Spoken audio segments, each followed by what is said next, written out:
जय हिंद, जय श्री राम, वंदे मातरम। आप सभी का स्वागत है एक बार फिर से आपके अपने YouTube channel crazy science knowledge and experiments में। आज हम जिस चैप्टर को डिस्कस करेंगे उसका नाम है getting to know about plants, पौधों के बारे में जानना। ये चैप्टर जो है ये बॉटनी का है। बॉटनी क्या है? जैसे हम साइंस जो है वो दो पार्ट्स में डिवाइडेड है। साइंस जो है उसको वैसे तो आपको पता है साइंस बहुत पार्ट्स में डिवाइडेड है, जिसमें आपका बायोलॉजी आ जाता है, फिजिक्स आ जाता है, केमिस्ट्री आ जाता है। लेकिन साइंस की एक पार्ट जो है जिसे हम डिस्कस कर रहे हैं अभी, बायोलॉजी, जीव विज्ञान। ठीक है, बायोलॉजी की आगे दो ब्रांचेस हैं, दो शाखाएं हैं, जिसमें एक आ जाती है जूलॉजी और एक आ जाती है बॉटनी। ठीक है जी, बायोलॉजी जो है वो जीव विज्ञान आ गया। जूलॉजी जो है इसमें हम पढ़ते हैं एनिमल्स के बारे में, ठीक है, जानवरों के बारे में। और बॉटनी जो है इसमें हम पढ़ते हैं प्लांट्स के बारे में, पौधों के बारे में। ठीक है, तो यहां से पहले तो क्वेश्चन बनता है father of zoology and father of botany. ठीक है जी, father of biology and zoology, ये दोनों सेम ही है। इनका नाम था एरिस्टोटल। ठीक है जी, बायोलॉजी जीव विज्ञान तथा जूलॉजी के पिता। ठीक है, कौन है? तो एरिस्टोटल है। अब क्वेश्चन यहां से बनता है बॉटनी से, बहुत इंपॉर्टेंट क्वेश्चन है। फादर ऑफ बॉटनी, तो इसका आंसर है थियोफ्रेस्टस।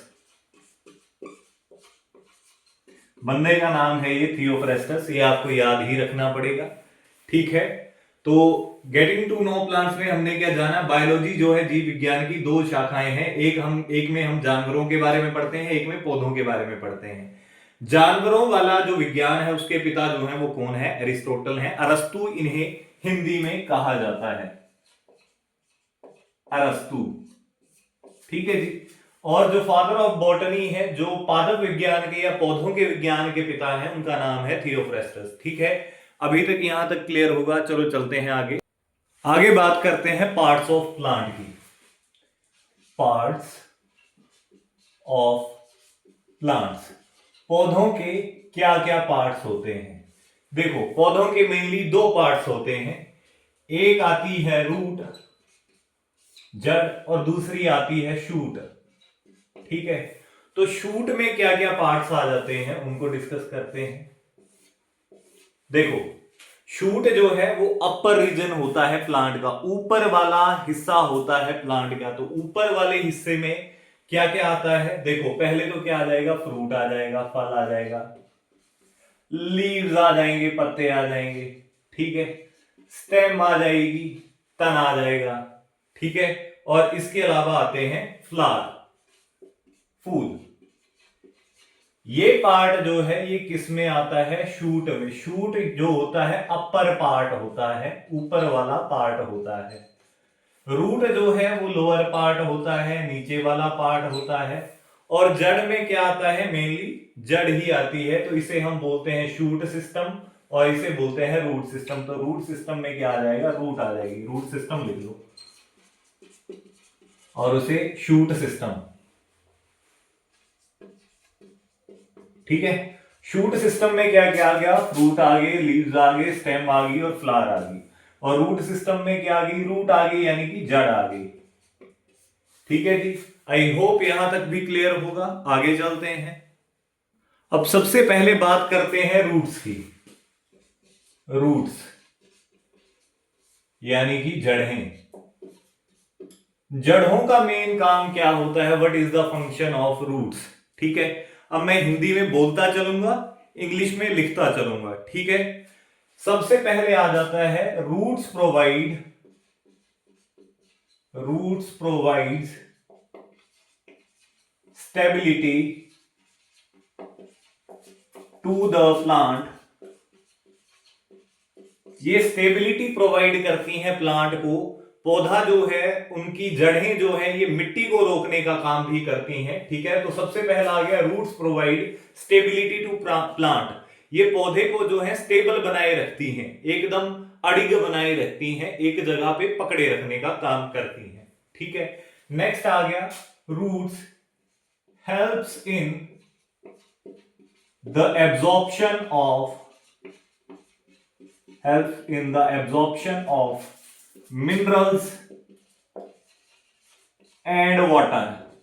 पानी और खनिज जो हैं उनको एब्जॉर्ब करने का, उनको खींचने का काम किसका है? तो वो रूट्स का ही है, जड़ों का है। ठीक है जी। सम रूट्स ऑल्सो बिहेव्स की जगह लिखो also stores food in them. Also stores food in them.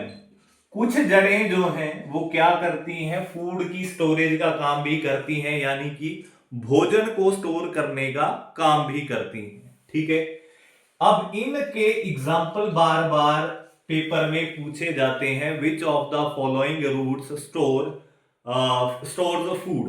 ठीक है, ऐसे क्वेश्चन आ जाता है। तो इसके जो ऑप्शंस आ जाएंगे, इसके जो एग्जांपल्स आ जाएंगे वो है गाजर, रेडिश, मूली, कैरेट, टर्निप, शलजम और बीट रूट, चुकंदर।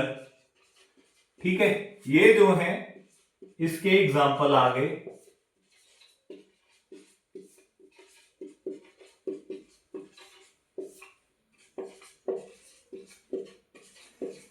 ये सारे के सारे जो हैं ये इसी के एग्जाम्पल हैं। ठीक है, ये ऐसी जड़ें हैं जो अपने आप में फूड को स्टोर करके रखती हैं, भोजन को ग्रहण करके या स्टोर करने का काम जो है इनका होता है। ठीक है, कैसे होता है, क्यों होता है, ये आगे पढ़ेंगे। अभी तक के लिए आई होप आप सभी को क्लियर होगा। चलते हैं आगे बात करते हैं टाइप्स ऑफ रूट्स की, जड़ों के प्रकार। तो हम मेनली जो एनसीईआरटी बुक में दिया गया है वो 2 रूट्स के बारे में दिया गया है। इसके अलावा भी कुछ रूट्स होती हैं जिनको हम फॉर एग्जांपल एडवेंटिशियस रूट्स भी बोलते हैं।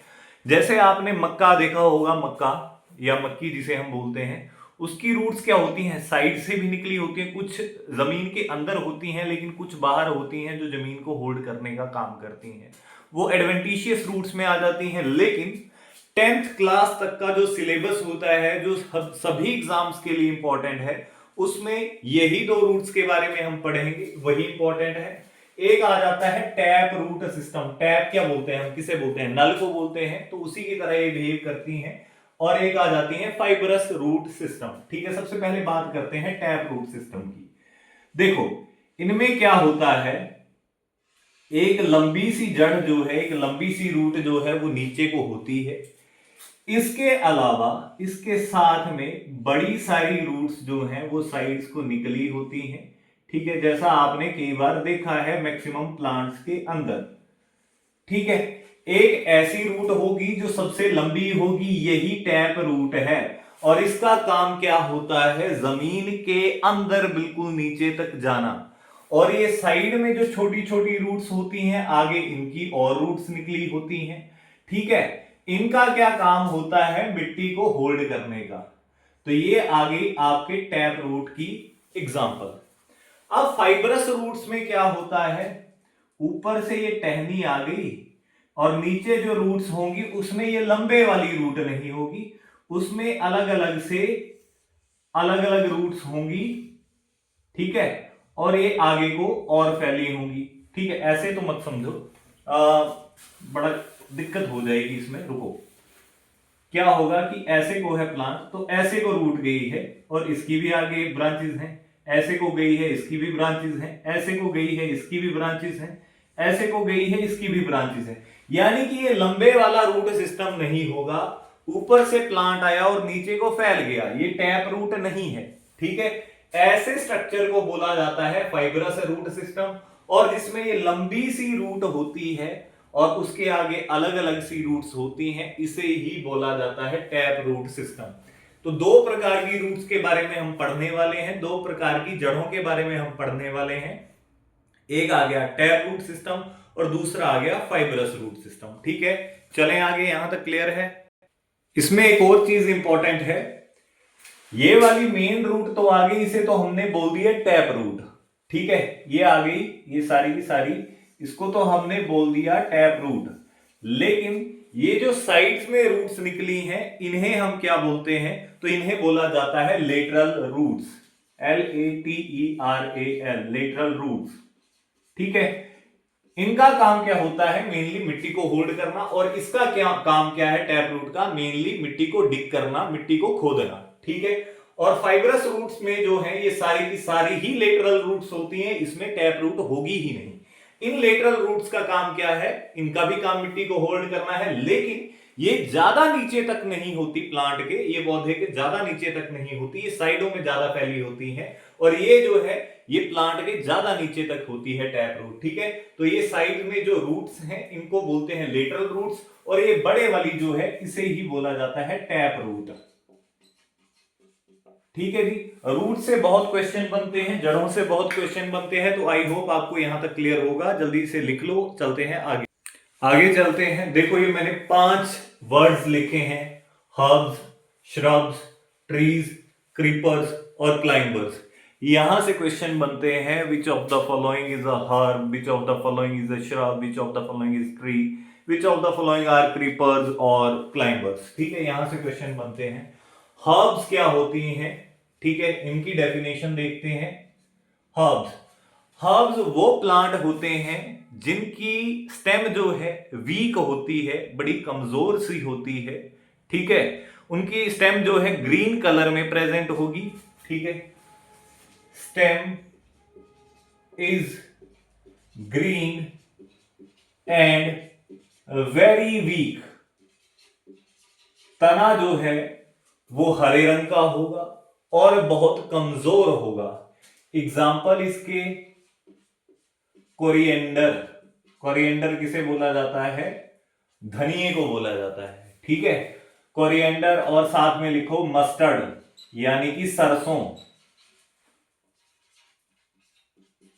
कोरिएंडर धनिया आ गया, मस्टर्ड सरसों आ गई। अब सोचो, धनिया जो है वो हर्ब्स में रखा गया है। ठीक है, तो धनिया जो होता है उसकी नीचे से देखना एक स्टेम होती है, वीक सी होती है, हल्की सी, ऐसे अगर जोर से हल्का सा जोर से दबा दो तो टूट जाती है। ठीक है, सरसों की भी वैसी होती है, यानी कि इनकी जो स्टेम होती है वो ग्रीन कलर में होती है और वीक होती है। ठीक है, यहां तक क्लियर है। अब इसको डिटेल में करते हैं, पहले मैं सभी को समझा देता हूं, फिर डिटेल में आपको सारी की सारी चीजें समझ में। इसके साथ में याद रखना, हर्ब्स को हिंदी में कहा जाता है जड़ी बूटियां। जड़ी बूटियां। श्रब्स को कहा जाता है झाड़ियां। ये इंपॉर्टेंट है सभी के लिए, हिंदी वालों के लिए, नहीं तो बोलेंगे क्या आ गया। ट्रीज हैं पेड़। ठीक है, क्रीपर्स हैं ऐसे प्लांट्स जो मिट्टी के ऊपर जो है रेंग रेंग के चलते हैं। ठीक है, जिन्हें हम बोलते हैं लताएं। और क्लाइंबर्स को बोलते हैं आरोही। ऐसे प्लांट्स जो ऊपर की तरफ चढ़ते हुए चलते हैं उनको बोलते हैं, किसी चीज की ऊपर सपोर्ट लेके ही ऊपर को चढ़ते हैं। तो जड़ी बूटियों में मस्टर्ड, कोरिएंडर के अलावा एग्जांपल्स आ जाएंगे पुदीना। पुदीना भी आपने देखा है जो है उसकी स्टेम जो है बड़ी वीक सी होती है, चाहे वो कितना ही ग्रो कर जाए। ठीक है, तो इसमें आप पुदीना हिंदी में लिख लो एग्जाम्पल। पुदीने को क्या बोला जाता है? मिंट। ठीक है, इसमें तुलसी भी आ जाएगी, एटसेट्रा। ठीक है जी, अगला आ गया श्रब्स। श्रब्स क्या है? झाड़ियां क्या होती हैं? जिनकी एक सिंगल स्टेम होती है और हल्की सी वुडी होती है, हल्की सी लकड़ी टाइप में होती है। ठीक है, single and weak woody stem. तना जो है इनका वो सिंगल होगा, कमजोर होगा, लेकिन उसमें लकड़ी प्रेजेंट होगी। जबकि जड़ी बूटियों में ऐसा नहीं था। स्टेम जो थी इनकी जड़ी बूटियों की वो हरे रंग में थी और कमजोर थी। इनकी जो है सिंगल है, स्टेम तो सिंगल है, हल्की भी है, लेकिन उसमें वुड प्रेजेंट होगी, इसमें वुड नहीं थी। एग्जाम्पल इसके आ जाएंगे चाइना रोज और रोज। इनमें से इन दोनों के ना साइंटिफिक नेम भी बार बार पूछे जाते हैं। तो चाइना रोज का है हिबिस्कस रोजा इंडिका, और रोज का है रोजा इंडिका अकेला। ठीक है, ये साइंटिफिक नेम है, हिबिस्कस रोजा इंडिका और रोजा इंडिका। ठीक हो गया जी। तो पेड़ वाले सेक्शन को नीचे कर देते हैं। ठीक है, नेक्स्ट ट्रीज की बात करते हैं। स्ट्रॉन्ग एंड वुडी स्टेम, तना जो है वो ताकतवर होगा और उसमें वुड प्रेजेंट होगी, वो ट्रीज बोलते हैं। एग्जांपल तो आपको पता ही है, पेड़ों के तो एग्जांपल पता ही है आपको। एग्जांपल मैंगीफेरा इंडिका, मैंगो का नाम है। ठीक है, मैंगीफेरा इंडिका आ गया, और पीपल का आ गया, पीपल प्लांट, पीपल का पेड़। ठीक है, और साथ में आ गया लिख लो, मैं ये इसलिए लिखवा रहा हूं ताकि इनके साइंटिफिक नेम्स भी लिखवा सकूं साथ में, ये इंपॉर्टेंट है, ये बार बार पूछे जाते हैं। ठीक है, नेक्स्ट आ गया मैंगो आ गया, पीपल आ गया, और बनियान ट्री। बनियान ट्री बोला जाता है बरगद के पेड़ को। ठीक है, मैंगो का साइंटिफिक नेम है मैंगीफेरा इंडिका, पीपल का नाम है फाइकस रेलिजियोसा, और बनियान ट्री का नाम है फाइकस बेंगालेंसिस। ठीक है, ये साइंटिफिक नेम पूछे जाते हैं इन तीनों प्लांट्स के, इसीलिए मैंने आपको ये एग्जांपल में लिखवाए हैं।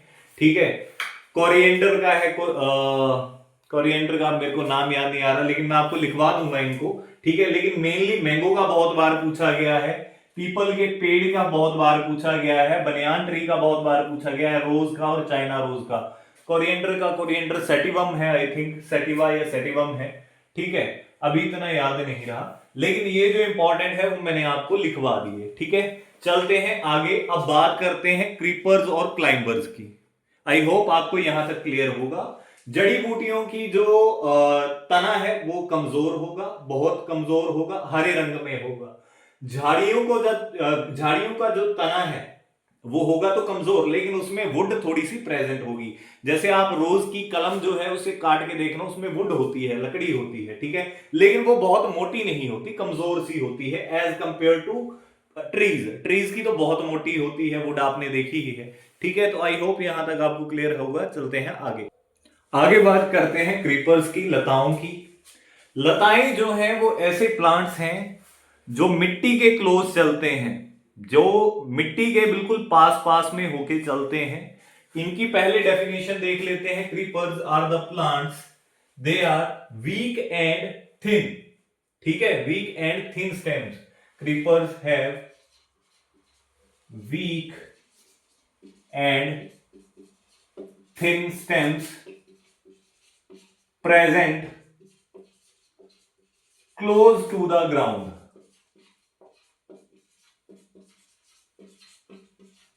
ठीक है, ये जमीन के ज्यादा पास में प्रेजेंट होती हैं, और इनकी जो तना है वीक होता है और पतला होता है, बहुत कमजोर होता है और पतला होता है। क्रीप का मतलब क्या होता है? रेंगना। ऐसे पौधे जो रेंग रेंग के चलते हैं, इसके एग्जाम्पल्स आपके पास आ जाएंगे वाटरमेलन, तरबूज जिसे हम बोलते हैं। ठीक है, और इसमें आ जाएगा क्यूकुम्बर, ककड़ी। देखा है आपने ककड़ी का जो प्लांट है या वाटरमेलन का जो प्लांट है, वो मिट्टी के ऊपर रेंग रेंग के चलता है।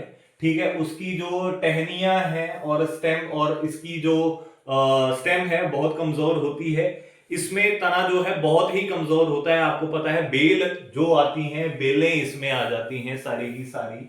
लेकिन कुछ बेलें ऐसी हैं जो पेड़ों के ऊपर लिपटती हुई जाती हैं। आपने बहुत सारे एग्जांपल्स ऐसे देखे हैं। ठीक है, तो उनकी बात कर लेते हैं। जो ऐसी बेलें जो पेड़ों के ऊपर सपोर्ट ले लेती हैं, उनके ऊपर चढ़ जाती हैं, उनको ही क्लाइंबर्स कहा जाता है। ठीक है, वीक एंड क्लाइंबर्स है वीक एंड थिन स्टेम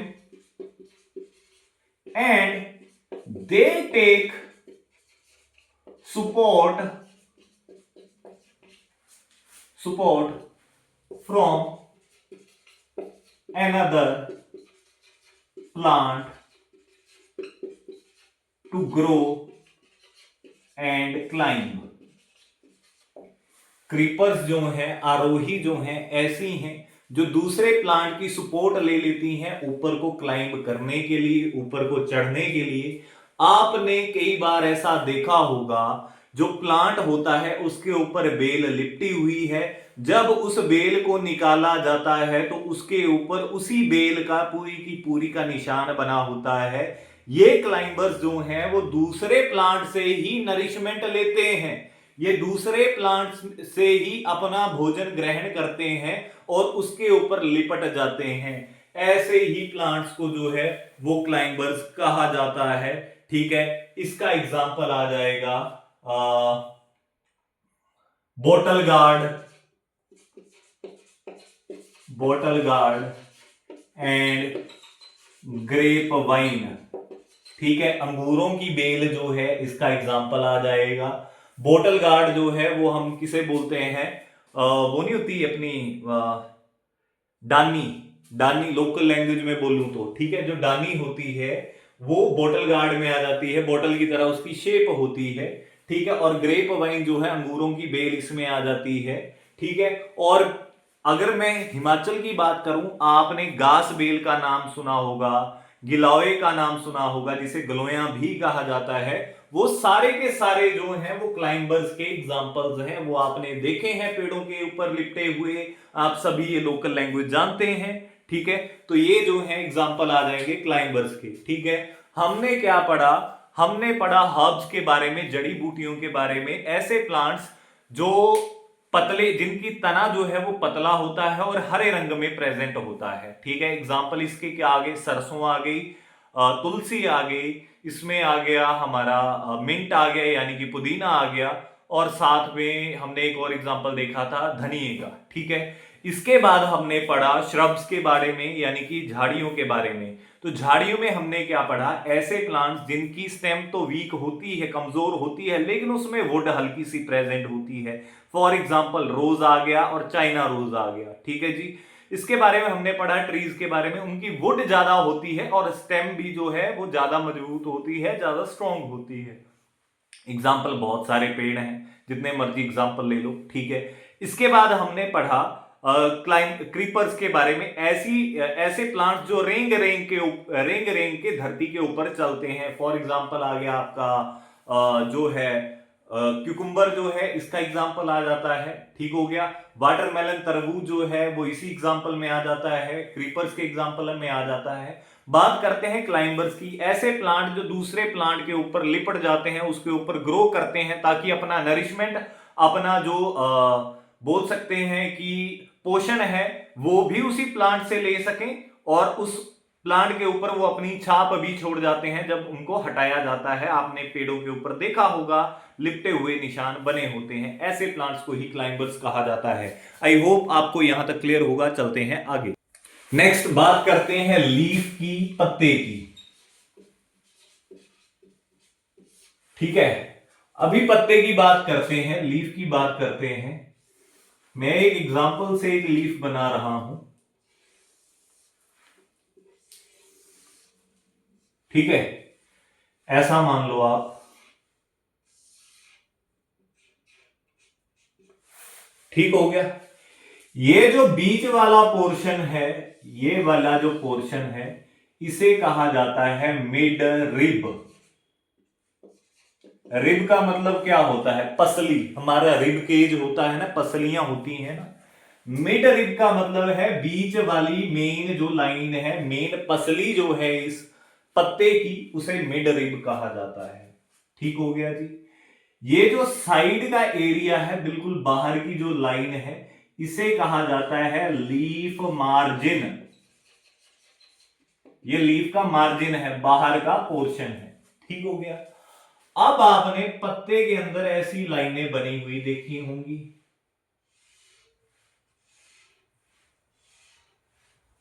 ठीक है, और पतली पतली सी ऐसी धारियां बनी हुई भी देखी होंगी। ठीक हो गया जी, ऐसी बनी होती है ना दोनों तरफ ही।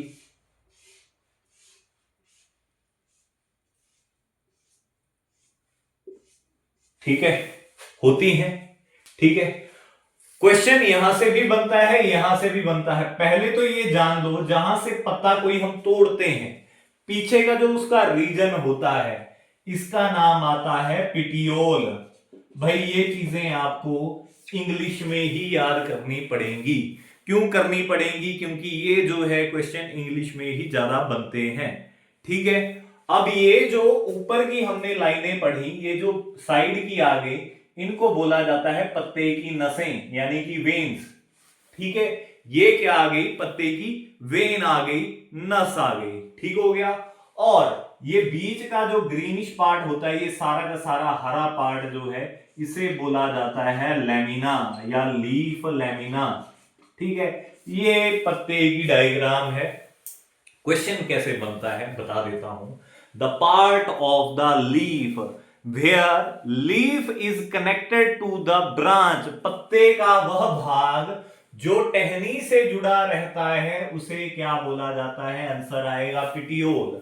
ठीक है, part of the leaf which is a long line structure present in between the leaf is known as dash, पत्ते का वह भाग जो लंबी लाइन की तरह होता है और पत्ते के बीचों बीच पाया जाता है, उसे क्या बोला जाता है? Mid rib. ठीक है, पत्ते के बाहर के भाग को, जहां से पत्ता खत्म होता है, उसे क्या कहा जाता है? Leaf margin. पत्ते के बीच के हरे भाग को क्या कहा जाता है? Leaf lamina. और पत्ते के साथ में जो लाइनें आती हैं या मिड रिब से जो लाइनें जाती हैं, उसे क्या कहा जाता है? वेन कहा जाता है। Structure of leaf is important. ये क्वेश्चन जो मैंने आपको बताए, ये पहले भी पूछे गए हैं। तो आई होप आपको यहां तक क्लियर होगा। चलते हैं आगे, अब पत्ते के बारे में डिटेल में पढ़ेंगे। अब आपके सामने मैंने दो टाइप की लीफ डायग्राम बनाई है। मैंने पत्तों की दो प्रकार की डायग्राम बनाई है। ठीक है, अब बात करते हैं ये कैसा पत्ता है, ये कैसा पत्ता है। ऐसे पत्ते जिनमें जो ये वेन्स हैं ये पैरेलल हो, यानी कि ये एक दूसरे को काट ना रही हो बीच में से, जैसे ये वेनेशन है, ये एक दूसरे को काट रही है। आप दो पत्ते लेना, एक लेना आप केले का पत्ता, या फिर केले का पत्ता ना हो तो आप देखना गेहूं के आजकल पत्ते आने स्टार्ट हो गए, गेहूं का देख लेना, या फिर मैं आपको एग्जांपल दूं वो भी ना हो, गन्ने का कहीं हो, उसमें देख लेना। उसमें आपको मिड रिब के दोनों तरफ में ऐसी वेनेशन दिखाई देगी, इसे बोला जाता है पैरेलल वेनेशन। पैरेलल वेनेशन यानी कि ये ऐसी वीन्स हैं, ये ऐसी नसें हैं जो एक दूसरे के बराबर चलती हैं, जो एक दूसरे को इंटरसेक्ट नहीं करती, जो एक दूसरे को नहीं काटती। और कुछ ऐसे पत्ते आपको मिलेंगे, फॉर एग्जाम्पल आप पीपल का पत्ता ले लो, आम का पत्ता ले लो। ठीक है, ये पत्ते आपको ऐसे मिलेंगे जिनमें ऐसी वेनेशन होगी, उसे बोला जाता है रेटिकुलेट वेनेशन। ऐसी नसें जो एक पत्ते की ऐसी नसें जो एक दूसरे को काटती हैं, ऐसी वेनेशन को, ऐसी वीन्स को क्या कहा जाता है? रेटिकुलेट। और जो एक दूसरे को नहीं काटती, उन्हें कहा जाता है पैरेलल वेनेशन। यहां से इस टॉपिक को समझना, ये बहुत इंपॉर्टेंट क्वेश्चन बनते हैं यहां से। ठीक है, पैरेलल वेनेशन और रेटिकुलेट वेनेशन से। पैरेलल वेनेशन जो है, इसमें जो पत्ते पाए जाएंगे, इनमें टैप रूट सिस्टम नहीं होगा। ठीक है, इनमें फाइबरस रूट सिस्टम प्रेजेंट होगा। ठीक है, हमने रूट्स के बारे में पढ़ा ना, एक टैप रूट सिस्टम पढ़ा, एक फाइबरस रूट सिस्टम पढ़ा। ठीक है, तो इनमें फाइबरस रूट सिस्टम प्रेजेंट होगा, टैप रूट सिस्टम नहीं होगा। और रेटिकुलेट वेनेशन वालों में सभी की सभी में टैप रूट सिस्टम होगा। बहुत बार क्वेश्चन पूछा गया है कि टैप रूट सिस्टम जो है वो कौन सी वेनेशन में प्रेजेंट होता है? पैरेलल में, रेटिकुलेट में। पैरेलल और रेटिकुलेट दोनों में, या इन दोनों में नहीं। ठीक है, मैं एग्जामिनर हूं तो मैं तो ये 4 ऑप्शंस डाल दूंगा, क्योंकि मुझे पता है एक एक ऑप्शन में भी स्टूडेंट जो है कंफ्यूज होगा, फर्स्ट वाले में कि पैरेलल है, या फर्स्ट और सेकंड में पैरेलल है या रेटिकुलेट है, या फिर दोनों होंगे, या दोनों में से कोई नहीं होगा। ठीक है, ऑप्शन ऐसे डालो कि बच्चा 1 सेकंड में कंफ्यूज हो जाए। ठीक है, और वही एग्जामिनर करता है। यहां से एक और क्वेश्चन बनता है, आपने बहुत सारे बीज देखे होंगे, मक्की का बीज याद करो, मक्की का आपने बीज देखा होगा, और आप याद करो चने का आपने बीज देखा होगा, या आजकल मटर हो रही हैं तो आपने मटर का बीज देखा होगा।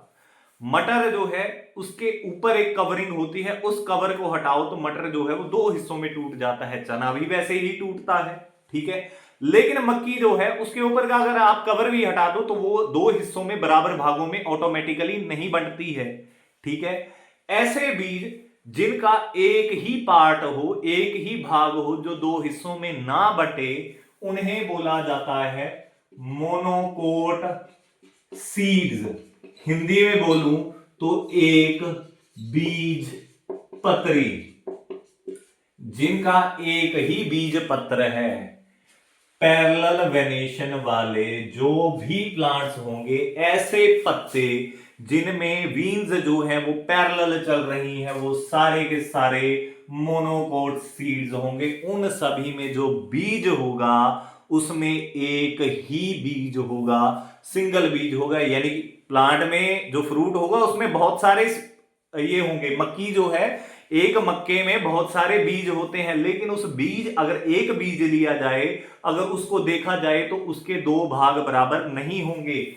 जहां की रेटिकुलेट वेनेशन वाले जो प्लांट्स हैं उनमें डाइकॉट सीड होगा, और इन्हीं को डाइकोटिलिडन और इनको मोनोकोटिलिडन कहा जाता है। डाइकोटिलिडन, डाइकोट सीड्स का मतलब आ जाएगा द्विबीजपत्री। ऐसे बीज जिनमें ऑटोमेटिकली 2 सीड्स होंगे। मैंने एग्जांपल आपको दिया, एग्जांपल इसमें लिखो मटर, पीज।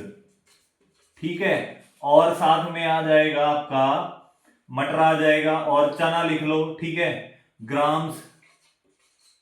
ठीक है, और क्या आ जाएगा एटसेट्रा लिख लो फिलहाल।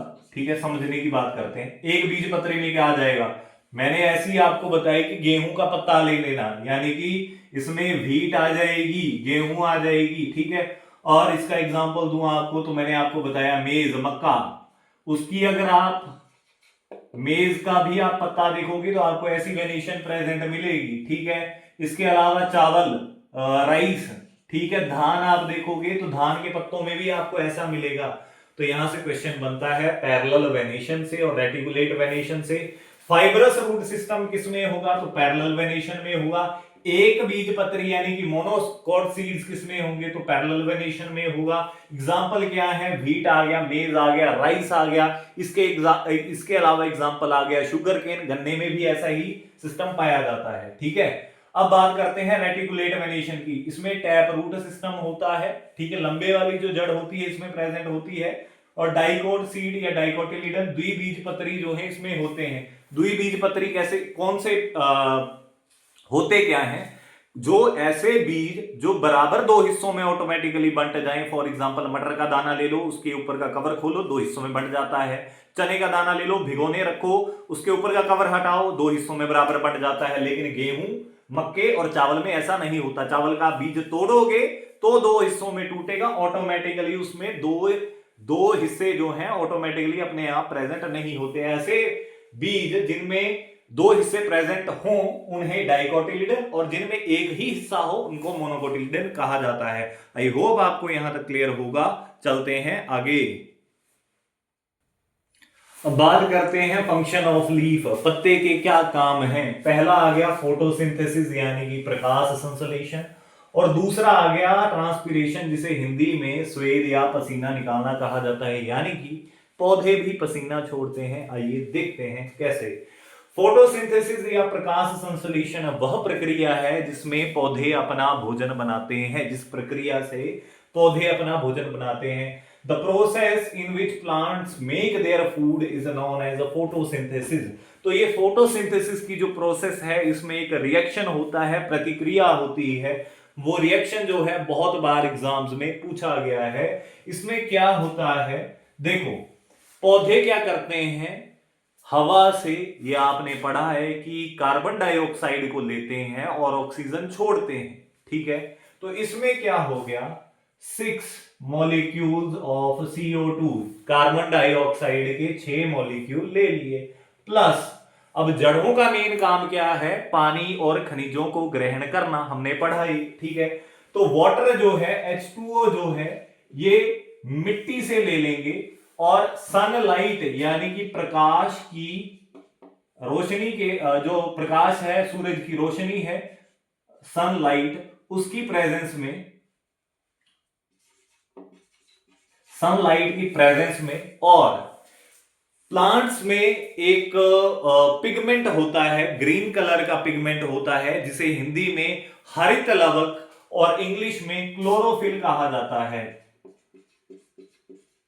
क्लोरोफिल, हिंदी में इसे बोलते हैं हरित लवक। तो ये भी बहुत बार क्वेश्चन बनता है कि हरित लवक जो है वो कहां पे पाया जाता है, पत्तों में प्रेजेंट होता है, जिसे क्लोरोफिल कहा जाता है, ठीक है।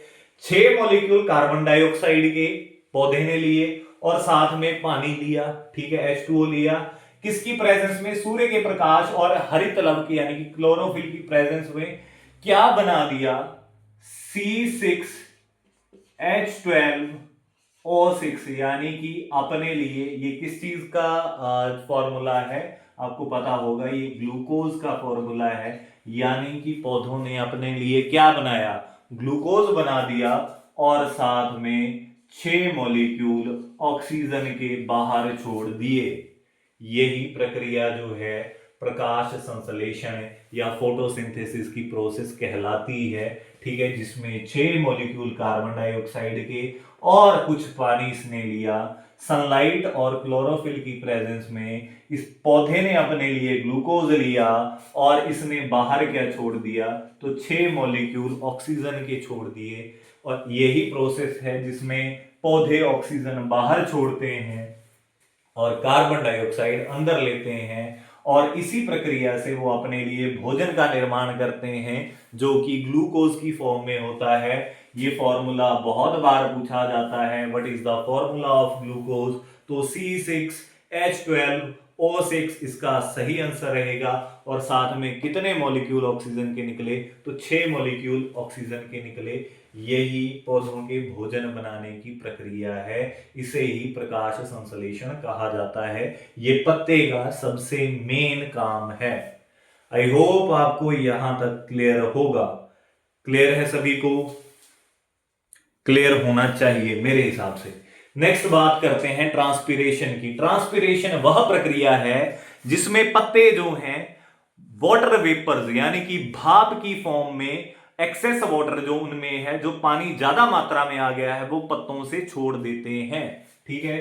Transpiration is the process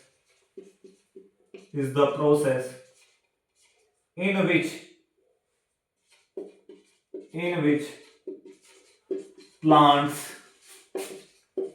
loses excess water in them through leaves in the form of water vapors.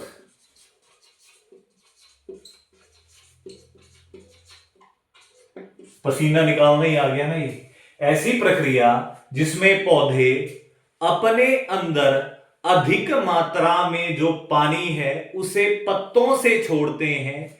किस फॉर्म में, किस तरीके से, तो वाटर वेपर यानी कि वाष्प के तरीके से पत्तों से पानी का बाहर निकलना जो है, इसी प्रक्रिया को ट्रांसपीरेशन कहा जाता है। और यही प्रोसेस जो है वो उसमें से एक्सेस वाटर जो है, ज्यादा मात्रा में जो पानी है वो पत्तों से निकलता है। यहां से बहुत इंपॉर्टेंट क्वेश्चन एक बनता है, और ये क्वेश्चन जो है ये बहुत बार डिफरेंट एग्जाम्स में पूछा गया है।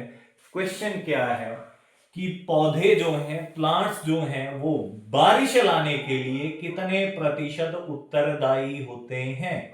यानी कि देखो, अब वाटर वेपर्स जो हैं वही तो तालाब से निकल के बादलों का निर्माण करती हैं, वाष्पीकरण से ही बादल बनते हैं। आपने पढ़ा है ये तीसरी या चौथी क्लास में आपने पढ़ा होगा, थर्ड या फोर्थ क्लास में आपने पढ़ा होगा। लेकिन यहां से क्वेश्चन एक बनता है कि प्लांट्स रेन के लिए कितने परसेंट रिस्पॉन्सिबल हैं। तो यहां पे लिख रहा हूं, for rain plants are 10% responsible. यानी कि 10% के जो बादल हैं, उन जो भी पानी बादल हम देखते हैं उनमें से जो बारिश होती है उसमें से उस बारिश का 10% हिस्सा जो है वो अकेले बादल जो है वो प्लांट्स ही बना देते हैं, वो पौधे ही बना देते हैं। इतना पानी ये अपने अंदर से निकाल देते हैं कि जितने भी बादल हैं उनका 10% बन सके। तो बारिश लाने के लिए कम से कम 10% जो है वो पेड़ पौधे रिस्पॉन्सिबल होते हैं। ट्रांसपीरेशन की प्रोसेस से ही पानी जो है वाष्पीकरण के द्वारा बादल बनाता है और वो बादल बरसते हैं। तो ये क्वेश्चन पहले भी पूछा गया है, बहुत इंपॉर्टेंट क्वेश्चन है। आई होप आपको यहां तक क्लियर होगा। ठीक है, तो मेरे हिसाब से आज के लिए इतना ही करते हैं। अभी इस चैप्टर का थोड़ा सा हिस्सा जो है बच गया है, जो कि फ्लावर का पार्ट है। फ्लावर जो है वो इंपॉर्टेंट है, उसे हम कल पढ़ेंगे। साथ में कल इस चैप्टर के हम क्वेश्चंस भी करेंगे, एमसीक्यूज करेंगे। ठीक है, तो आई होप यहां तक आप सभी को क्लियर होगा। एक बार से अगर आपने स्क्रीनशॉट लेना है तो ले लो। अभी एक बार कंक्लूड करते हैं कि हमने पढ़ा क्या। ठीक है, मैं इसको इरेज कर रहा हूं, साथ में देखते हैं कि हमने क्या पढ़ा आज के दिन में। ठीक है, हमारा जो चैप्टर था उसका था नाम टू नो अबाउट प्लांट्स। ठीक है, पेड़ पौधों के बारे में जानना।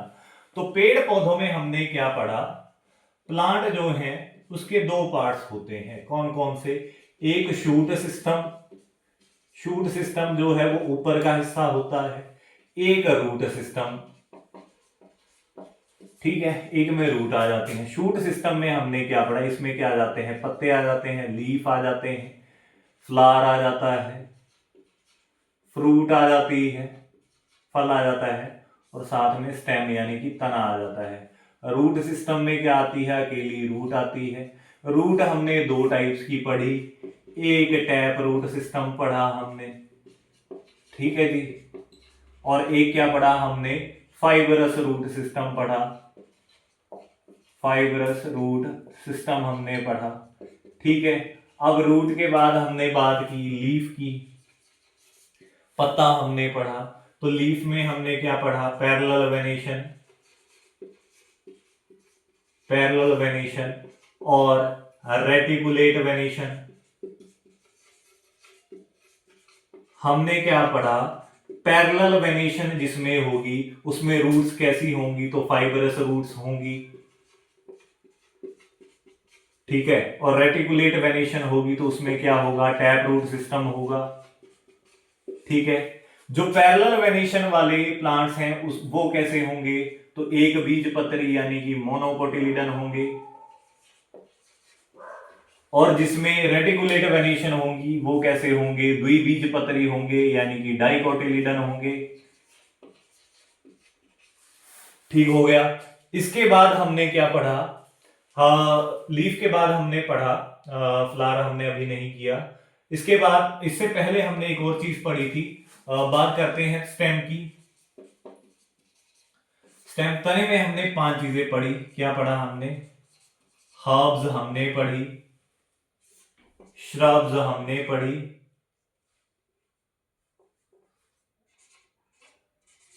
इसके अलावा ट्री हमने पढ़ा,